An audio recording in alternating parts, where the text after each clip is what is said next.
This was absolutely heartbreaking. Lukáš Dostál had the game of his life last night versus the Toronto Maple Leafs, stopping an Anaheim Ducks franchise record 55 saves, which is also the most saves a goalie has had in the NHL season so far. And the majority of those shots were grade A chances, with 34 of them being from the slot. He trusted his angles, had great rebound control, and fought through traffic all night long to track the puck. He is the sole reason this team got a point as the game would head to OT. But an unforced, costly turnover by Zegras gave the puck back to the Leafs. And they would make no mistake as Marner drives to the net and dishes to a wide-open Matthews who shoots and scores. Dostal still almost makes this save, but Matthews would get his 30th goal of the season on his 14th shot of the game. Ducks lose 2-1, absolutely heartbreaking for Dosty. For as much as we have commended Zegras for his improved defense this year, this is the kind of stuff that makes people give him a bad rap still. Losing his man and leaving him all alone. I will say Henrique got picked in the corner a little, creating some confusion, but that still can't happen. Gotta give props to Zegras for taking the blame after the goal, as he was mic'd up all night long. Unbelievable.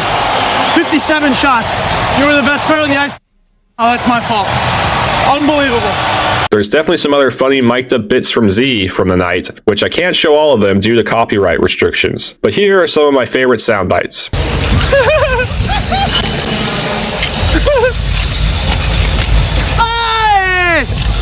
was the craziest anthem I've ever heard. Not the best. Good luck, buddy. Oh, good rip head. Zegras mic'd up is always a good time. But back to Dosty, who played out of his mind and put on a performance that makes me very excited for the future. Once he finds some consistency in his game, the league better watch out, because Dostal is shutting it down. So 55 saves on 57 shots for Dosty, and not one of those saves was the save of the game, as Lyubushkin made a goal line save in the first that could have made this game very different. Beshi! The great stick from Russia. In the second, the game would get chippy as Minty gets hit hard into the boards. Hey! Come on! McCann receives a 5-minute boarding major and a game misconduct, which was reviewed and still upheld. I don't think the hit was worth a 5. The hit was shoulder to shoulder, and at worst it should have been a 2-minute for boarding. Minty is a beast though, as he got patched up and didn't miss a shift. Minty's back on the sheet? The Ducks wouldn't get the full 5 on the power play, however, because they would give Lyubushkin an instigator for defending his Russian brother from another mother. Who's got him for you? Then, with a minute left on the PP, the refs call a roughing on Killorn for petting McCabe's head. The Ducks would strike first, as 1 second after the 4-on-4 ended, but Toronto would get a shorty on a beauty of a goal.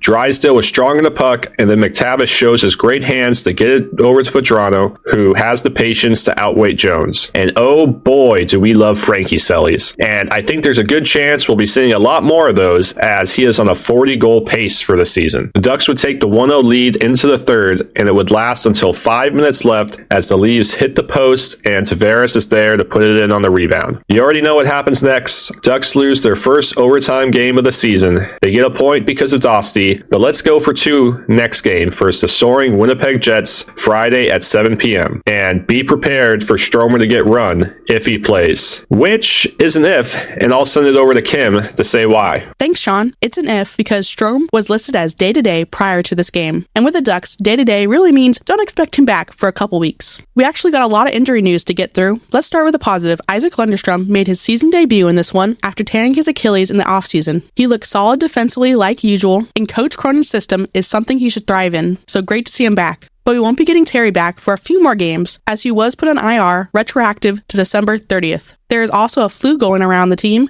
and both Gudis and Johnston were out with illness. Another positive thing is that according to the Ducks broadcast, Carlson was on the ice recently, so it seems like his recovery is going to plan. We also got some news on who will be going to the All-Star game for the Ducks, and it's none other than the greatest American goal scorer, Frank the Tank. Well deserved. That will do it for this video. Make sure you like and subscribe. Thank you for watching, and go Ducks!